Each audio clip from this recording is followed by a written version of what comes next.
Before I get started today, I wanted to do a few things because this is not exactly going to be a fun video. So I'm feeling really, really grateful. I have some cantaloupe in this bowl that my sister got me. She also, I have 4 sisters, but this is the same sister who also got me this mug. And it's just, thank you. I feel so loved. I feel so loved in my life.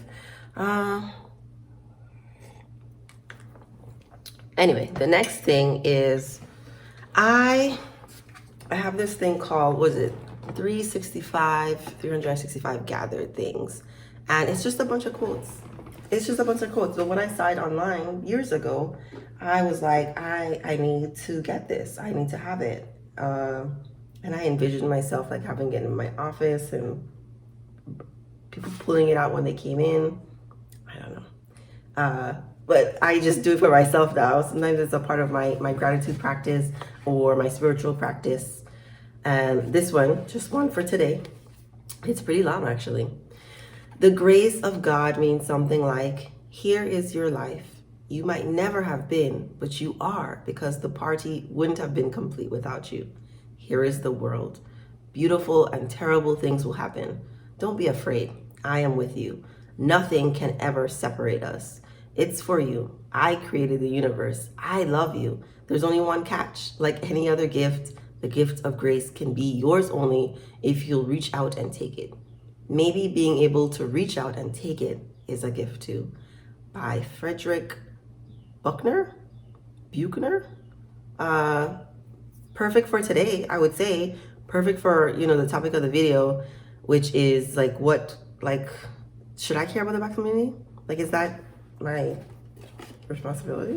I know it's not my responsibility, but it's a thought process. And then I have I've been doing books a lot in my videos. I got this new office table and was for the feng shui, let's put things on it. So the books I have here, I actually have not finished this book. I don't agree with everything in this book, but I think it's a good place to start for my next video, which is going to be about solutions for what next. What do we do next after we have all this information? But this is empowering information. The African presence in ancient America. They came before Columbus is what most people call this book. They came before Columbus. And then I actually haven't finished this book. I haven't finished the book either. I have so many books. And now I use a virtual library, so all my books are online and I can just check them out again later because I have so many books. Anyway, hurt people. I also like to say heal people, because when you go out into the world and you are not reacting to things, you are giving people a mirror for the potential of what their life can be if they stop being so hurt, which is a process and it's not easy, right? This is a 10-year process for me to getting to this level of peace 10,000, okay? I wish this for everyone, but I know it's a process. So that's the prep. Also, please subscribe to my channel.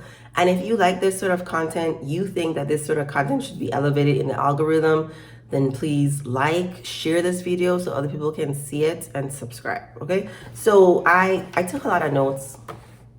I'm not doing this emotionally. I think I've been downloading information and feel ready to share some information. But I think my videos before about the job thing, the business partnership thing, the relationship thing, I really feel like relationships are very important. I feel much more comfortable now talking more in-depthly about dating or relationship than I did before, because I feel like I have some level of success in it that I can share with other people.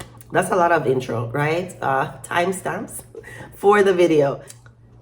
Okay, so I like talking ideas, not people. And however, I think it's important to mention certain people because I want you to go look at the ideas, and not because of this one person, but that this one person sort of represents, and their followers, subscribers, the people who agree with them represent a collective of people who share that same idea. So that's the only reason I'm mentioning certain people. So I have been trying to figure out the process, right? So the goal is healthy and happy relationships with people, specifically Black people, right? So who are these Black people, the Black community? And here on my channel, I'm very, like, you can hear like I talk kind of different, right? I'm from the Caribbean. I'm from a little island called St. Croix, and the culture is just different, more collectivistic than individualistic than America, which means I think a little bit differently than, like, if I was born here and raised here and sort of indoctrinated in the dogma. Like, that's just a disclaimer. So the Black community is not just made up of African Americans. Although I think when we talk about the Black community, we're specifically talking about Black Americans. So there's also links for where I got this information from, because I'm going to start talking statistics. And I have another video idea about how to do research. Like I love telling people, like, Google it. I love telling people that. But I realize now that's not exactly helpful when people don't know how to do research. And I've been explicitly taught, I have a doctorate, right? I've been explicitly taught how to do research, how to identify whether a source is likely credible or not. I've been taught, like, the different places you go. And so it's different. I'm realizing now, like, it's not helpful to tell people to Google things. So I've included links, and then I'm going to do another video one day. I don't know what I'm going to, like, go through the process of something like very controversial, like the vaccine, or I don't know what else are people arguing about, aliens, I don't know, just to see how I gather data to come to my conclusion. Like, the earth is flat. How do I come to my conclusion that the earth is a sphere spinning on an axis? Wild. That's like magic. That's like weird. Or climate change. How do you research these sorts of things to come to a conclusion?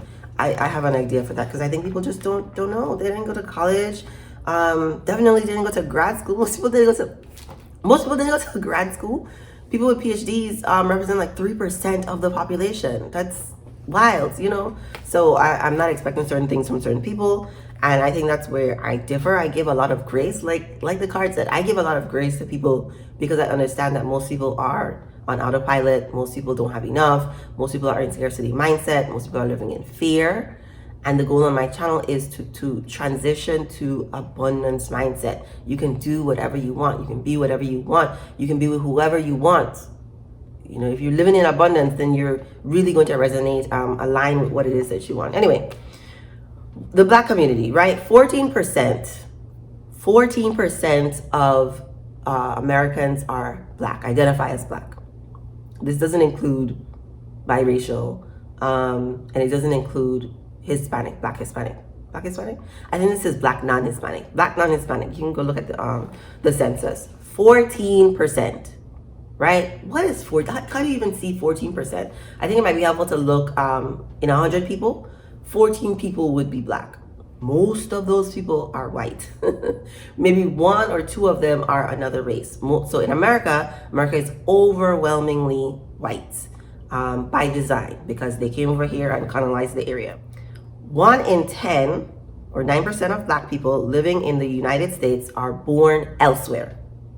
Like, technically me. I mean, I was born a US citizen, but I was born on an island in the Caribbean.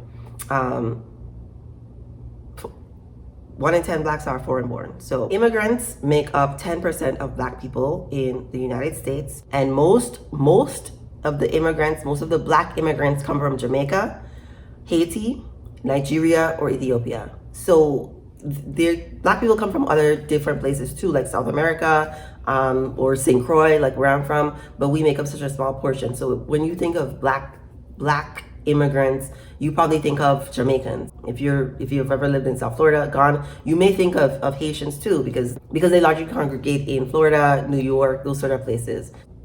Otherwise, because I think, like, in Atlanta, there's a large Nigerian population, but there's people from all over. Like, when I was in Cleveland, I met a gentleman from Burkina Faso. People are from all over the place, and they come here and they come with a different culture. That's what I want to highlight here mostly in this video, that different cultures and histories affect the way we view the opposite sex, affect the way we engage in relationship, the amount of importance that we put on it.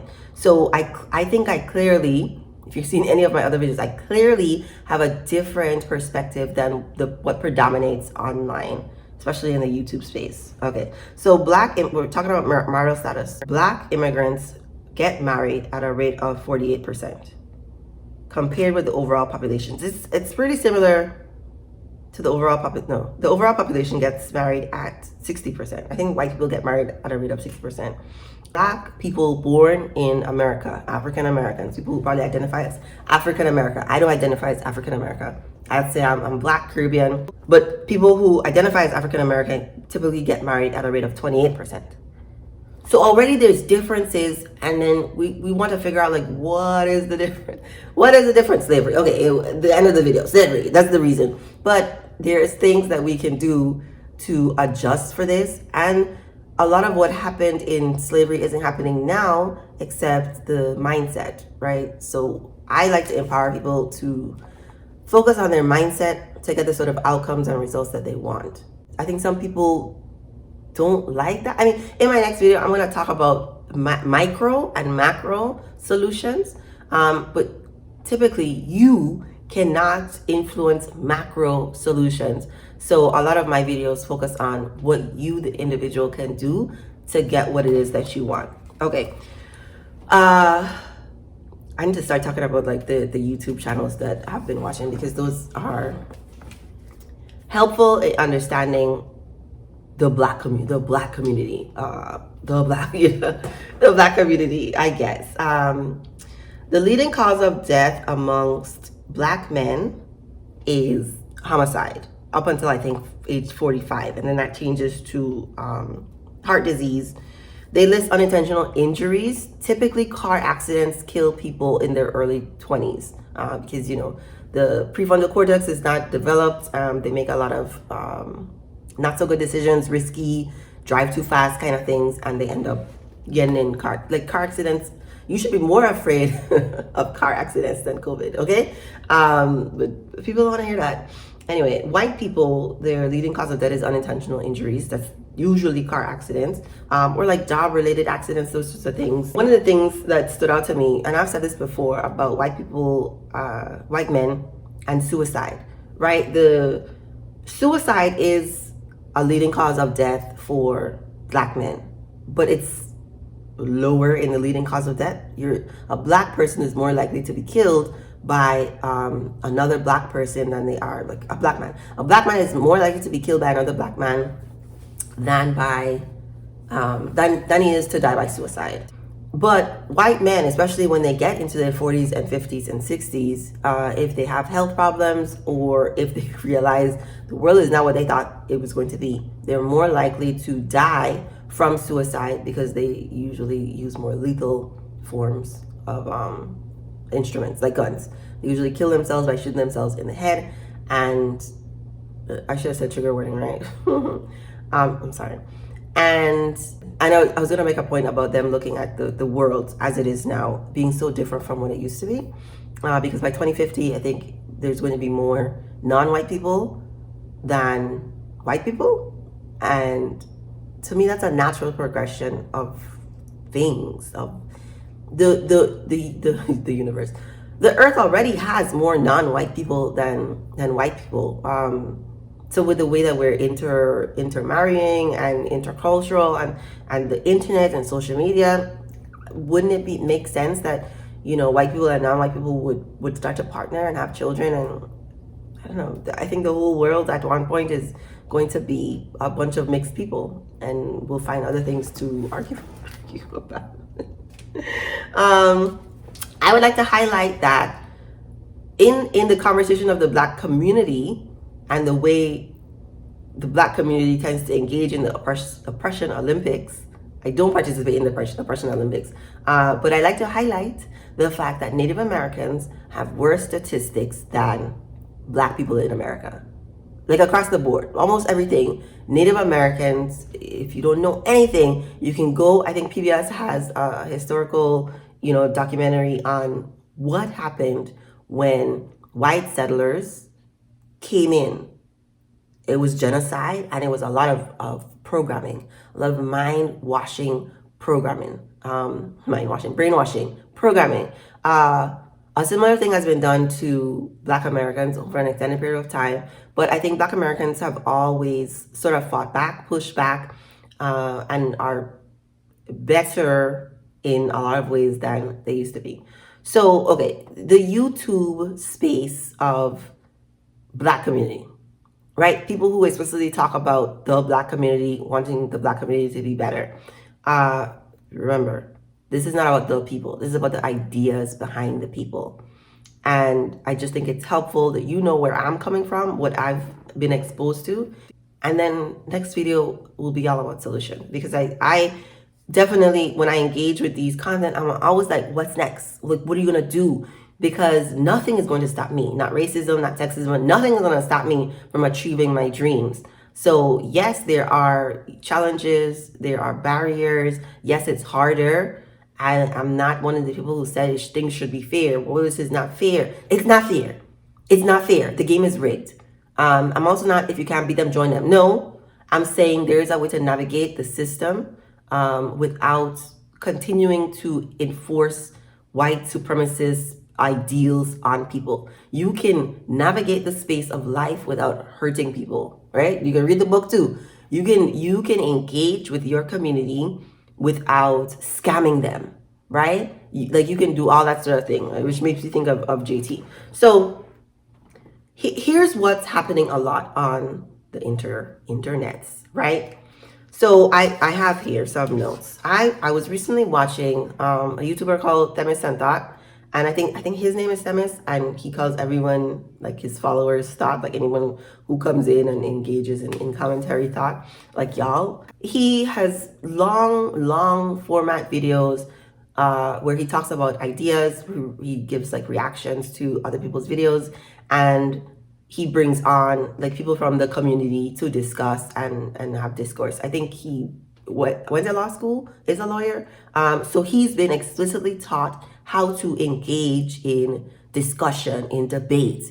And like most people do not have that kind of exposure. Like I grew up in a family of all sisters where we debated each other. And so we got to also ingrained in us from our parents to question everything. And so we have this way of questioning things, right? So I didn't go to law school. I did the academia kind of thing.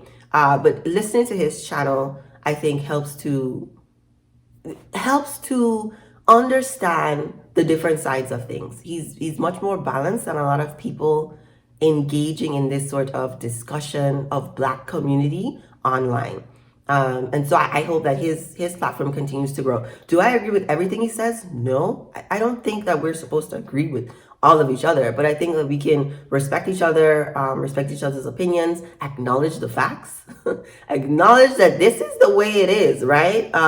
Like he talks a lot about, not a lot, but he talks about Black femicide and abuse at the hands of Black men, and you know we're living in the same proximity, so of course this is the likelihood that a Black person would also harm a Black person.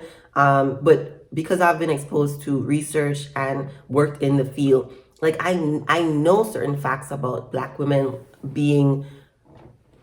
I thought my foot chain came off. Anyway, I know that Black women are raped at a rate higher than other groups. I know that Black women are abused, experience more domestic violence than other groups. Now, I'm not going over the reasons for those sorts of things in this video. I'm just acknowledging this is the kind of stuff that he talks about, and I respect and appreciate that. So if he's a more balanced person, and I like to think I'm a balanced person, but you can also see that my channel, it has not been picked up by the algorithm as yet. One of my videos is going to go viral soon. Hasn't been picked up yet, but I think more and more people are looking for the balance. I still think most people are on one side or the other. So here's some other YouTubers who are, I think, more unbalanced. Their followers are definitely less likely to engage in critical thinking. Does that sound bad? Okay, so on one side, there's men On one side, there's women, right? There are extreme men. There are men with extreme ideologies of anti-women. And then there's the women with extreme ideologies of anti-men. You make it make sense, okay? You make it make sense. I love men. Whew.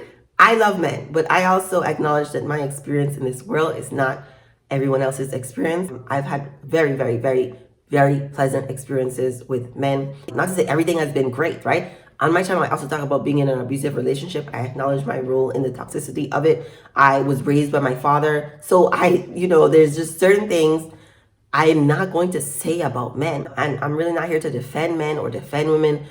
My goal really is, how can we bridge the gap with this weird stuff happening online that is a reflection of what's happening in real life? I don't experience these sorts of extremes in real life because I live in a bubble of like joy and peace. But I acknowledge that they exist. So anyway, I don't consider Kevin Samuels to be an extreme, but the reaction to Kevin Samuels is extreme. I think a lot of his followers enjoy the times, which is not often or all the time, right? People say every night. It's not every time he does a show that he encounters a person who he reflects their energy of like aggression or disrespect or something, right? Doesn't happen all the time. I have another video on Kevin Samuels. You can go watch that for like my breakdown of why I like Kevin Samuels. I like Kevin Samuels. I don't agree with everything he says. I don't, but I like him. So anyway, I think another sort of balanced person, I don't know if she's really balanced, but I heard her speaking on Themis and Thought channel and she sounded so balanced to me. But I never really watched her content because she's very much, this is Crystalline from the Pink Pill. Open yourself to other races. I don't disagree with that. But what was her other thing? Oh, like the femininity thing. Does she even do the femininity thing? I have never been on a feminine journey. I'm just sort of the way I've always been. I think because of the way I was raised, I didn't have to do a lot of work to be me. That's not right. Because I've gone to therapy and focused on father, mother, relationships, sorts of things. But there is the whole rise of femininity channels on YouTube, I think highlights the fact that a lot of African American women are masculine. Isn't that the logical conclusion to why are there so many femininity channels aimed at Black women? Because they don't know how to be feminine. And that's not an attack. That is, I have another video on like why is so much dating advice geared towards Black women. Just look at the history of Black women in America, the treatment, and what's happened to Black men in the home, in the community, and what else would you have expected from women being the provider, head of household? What is the logical conclusion to a woman having to do everything? They become more masculine. They are not physically masculine. The energy is very much shut the fuck up. Listen, I saw a woman on the Grapevine because I like the Grapevine because they engage in discourse. I like that. There's a woman on there telling them shut the fuck up. I'm like, okay, that's very masculine type energy. Thinking you can come at a man the same way a man would come at another man. This is why the femininity channels exist. So Chrissie, who I pop into these places, but I've never like named them before. I pop into these places to see what certain groups of women are talking about because I do not have exposure to these women in my real life. I don't know anyone personally who's going on a feminine journey. So I just look in. So Chrissie is on an extreme, right? She's not explicitly anti-trans, but she's definitely, this is a space for cisgendered women who, dark-skinned women who want to become more feminine. To me, that's fine. I'm not against people curating their spaces, especially Black women curating their spaces. Everything is not for everybody. So would I explicitly say that on my channel, this is a channel for Black, specifically Black? Well, first of all, this is not a channel for just Black people. This is a channel for people who are interested in an abundant mindset. So I don't know. People can do whatever they want. They like clubs and cliques. I guess I don't really. So anyway. On the opposite side of Chrissie, Crystalline from the Pink Pill, not the opposite side, because I think Crystalline from the Pink Pill is maybe more balanced. Chrissie gets away from the balance, and then there's somebody called Cynthia G who is on the extreme side of men are. And I did a video reacting to her content. I didn't put her name in it. I didn't put her video in it because, you know, who wants the bad energy of all these angry people? Which is what Dami Thought was talking about on one of their channels, because on one of my videos I did a summary of the manosphere, and it was very, they like women and money in the manosphere. They talk about women and money, and that's just facts. That's not my opinion. That's just facts. But in that video, I said that I wouldn't date a man who's making $20,000 a year. But a lot of the people who watched my video, the men going their own way movement, are not making any money. So if I say I'm not dating a man who's making just like $20,000, who's at or below the poverty rate, why would I? And why would your feelings get hurt over that? So there's a lot of comments, and I only delete comments if they're just outright disrespectful. They don't add to the discussion, anything like that. I got feedback about my tone, and so that's fine. I'm not the tone police, so I don't. If you want to be the tone police, then have at it. But the comments under that reflected a very small minority, but very loud minority of men who are butthurt that they cannot get the woman they want. Okay, so the other end of that is, I would say, Oshay Duke Jackson, I think his name is. I'm not sure he is extreme. I think he's closer to extreme than balanced. I'll say that. And then there's Mediocre tutorials and reviews. I think his perspective, I think he's very honest, and I think his perspective is sort of refreshing, but he reviews a lot of toxic content. And so, you know, you could go to the Black Love hashtag on Instagram and find Black men proposing to Black women. You could find Black women going out of their way to uplift and support their men. You could do that, or you could continue to highlight the very worst of us, if that's what you want. I think his perspective is pretty balanced, but I think the content that he reviews is very sad and just a poor reflection on the Black community. But this is what the algorithm has rewarded. So his channel has been elevated to a space that of prominence that a lot of people, you know, watch. And then there's Alpha Male Strategies. And I was thinking about him when I did my video on the Black, on the manosphere. Because the white manosphere talks about the same thing as the Black community. They're just not seeing things to the same extreme. And it's making me think about Jordan Peterson, because I really like Jordan Peterson too. And him and Kevin Samuels probably say a lot of the same things, right? Men need to find their purpose, get money, be as good as you can be individually. And women need to stop believing the lie that you can have everything, that you can delay motherhood until 40, 35, 40, and be successful. Because, and I say this, there's, I think, what's her name? Oh, Jesus Christ, what's her name? For Harriet. Kimberly from For Harriet did an interview with a doctor, I think an OBGYN, about motherhood and getting pregnant and infertility. And she just explicitly said, like, after 35, like, your eggs are just, it's just very difficult. And I think when you watch celebrities who are able to afford IVF, in vitro fertilization, it's like $20,000 for one round of IVF. You cannot afford that. You probably cannot afford that. But a lot of the celebrities that you follow can. They have that sort of disposable income. So it gives people a false ideal. And even after that, if you look at Gabrielle Union, sometimes you just can't.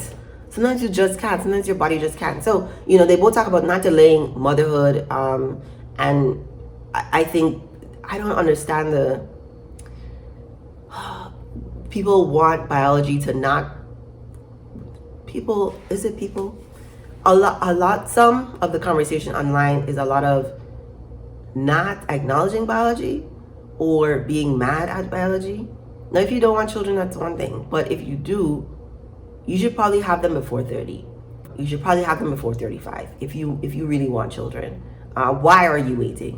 Why haven't you been able to find a partner? You know, men also experience a decline in their sperm count and a decrease in the quality of their sperm that can lead to defects in the child. I think people don't talk about this either because you don't know what's happening in their house, what their child is actually like. But that happens later in life for men. So they have more time to create a healthy baby, statistically to create a healthy baby. Anyway, so alpha male strategies, very toxic. I think, what was this other guy's name? Anyway, there's another pretty toxic guy, right? They are speaking to a minority of people. But my point of, the men who commented on my video are poor. I don't have anything against poor people. I think, you know, in the book, How to Become Rich, one of the best things you can do for the poor community is get your money right. Okay, so like that comes in other videos. There's other YouTubers that talk about black things. I think there's As Told by Kenya. There's a lady, Teanna. She's just renamed her channel Fab Socialism. I'm not a socialist. I have another video idea on debunking socialism. So you can see like some of my ideas, some of the ways I engage with the world, some like the way I talk about these sorts of topics. So the black community is not a monolith, right? We say that. We can see that black immigrants have different outcomes for relationships, degrees, money than black Americans. I think it's important to ask ourselves why that is. A lot of that is definitely cultural, and the brainwashing of black people in America is unlike anywhere else in the world. There's no other group of black people that's been brainwashed to the level that black African Americans have been brainwashed. The people who follow these extreme versions of commentary on the black community do not represent the whole black community. The people who are hurt are the loudest, right? I don't usually comment on videos. I see something, I like it, I don't like it, I watch it, I don't, I move on. The people who comment the most are either very invested or very emotional and reactive to what's happening. Why do I care about this stuff? I care about the black community. I care about black people living their best lives, living their lives to the fullest and being happy. It's not my responsibility, right? I acknowledge it's not my responsibility. I thought it was, at one time, I thought it was my responsibility to help my black partner elevate in life. I don't view things like that anymore. But I definitely feel like I can be an inspiration to people in general, to black people specifically. But I don't think, sort of like Chrissie deleting her YouTube, it's not the responsibility of anyone really to fix the black community. In my solutions video, it's really going to be about macro solutions to do, and how, generally speaking, if we're looking at history, a lot of change has happened over decades when individual people have decided on how they're going to engage with other people. They make specific decisions for themselves and their families that are going to benefit them in the long term, and that helps to create change over decades. There are also groups of people who have come together and made significant progress, right? But they're not isolated. Like I think we can do both. I think you can lobby and engage in healthy relationships with people, right? Like in your everyday life, you can choose to be the kindest version of yourself. You can choose to partner. You can choose to learn and grow, and you can challenge the system. I don't think you have to do one or the other. I think you can challenge the system. I think it's hard though to be invested in challenging the system when you just want to live. You just want to live. And so many people are just trying to live, to exist. And I'm encouraging people to thrive. Look out for more videos covering relationships on my channel, because I really think relationships are for the evolution of your soul. And the Black community is made up of relationships. It starts with me engaging with you, or people in real life, and that will have a ripple effect to the community. I hope so. Let me know what you think in the comments. Remember to like, subscribe, share this video with someone you think it may help, and thank you for watching.